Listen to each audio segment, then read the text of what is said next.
안녕하세요. 우리는 지구에 대해서 염려와 걱정이 많다.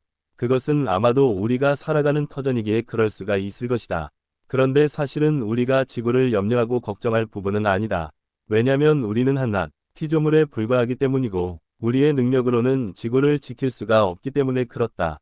이렇게 우리는 아무런 힘이 없다. 그런데 우리가 알아야 할 것이 있다. 어차피 지금의 지구는 어느 정도 사용을 하고는 버릴 것인데 우리는 이러한 하나님의 계획을 모르기 때문에 우리가 염려와 걱정을 하는 것이다. 그만큼 우리가 교만하다는 것이다. 우리들이 세상 것들을 모두 다 버릴 때에 맞춰서 지구의 생명이 닿도록 이미 지구를 만들 때부터 정해진 것이라는 것이다. 그래서 우리는 지구를 걱정을 안 해도 될 것이다.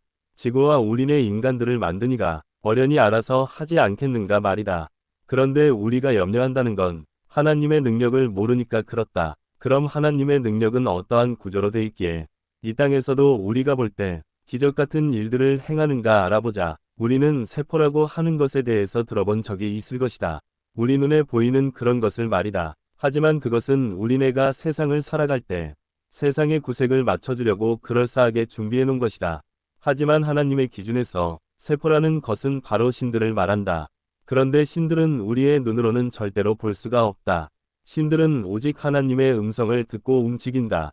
즉 하나님이 만든 자식의 개념이다. 그래서 자식이 엄마를 찾듯이 오직 세포들은 하나님만 안다.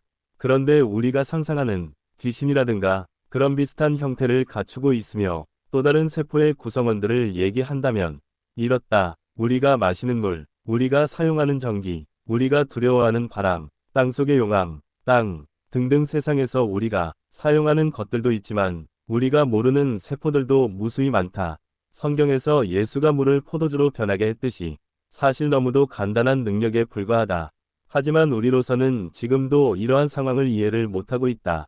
그래서 죽은 자도 바로 살릴 수 있고 이 산을 저쪽으로 옮겨갈 수도 있고 땅을 파고자 한다면 흙에게 말만 하면 땅이 파이는 웅덩이가 만들어진다. 물 위를 걷는 것도 이 역시 물의 세포에게 말을 하면 물이 길이 되는 것이다. 이렇게 무수히 많은 능력을 펼칠 수 있는 것은 오직 세포에게 지시를 내려서 이러한 일들이 가능하다는 것이다. 그런데 이러한 세포의 구조를 모르는 우리네 인간들은 그저 안다는 것은 오직 세상의 수준으로 모든 걸 판단하고 기준을 세우니까 하나님이라는 존재를 가볍게 생각을 한다는 것이다. 이러한 신들의 구성원이 이루어져서 지구와 우리네를 만들게 된 것이며 앞으로도 지금의 지구는 약 500년을 사용하고 나서는 지구는 파괴를 하기 때문에 하나님은 이미 지금의 지구보다도 더 큰 또 다른 지구를 준비를 해놨고 우리가 인간이 아닌 사람의 수준으로 바뀐 상태들이 그곳에서 살아갈 것이다. 여기까지가 하나님께서 능력을 펼쳐 나갈 수 있는 것이다. 말로 듣는 것과 실제 우리 눈앞에서 기적이 일어난다면 사실 우리의 피부에 느끼는 느낌이 아주 생생하게 다가올 것이다. 이렇게 하나님의 능력에 대해서 알아봤다.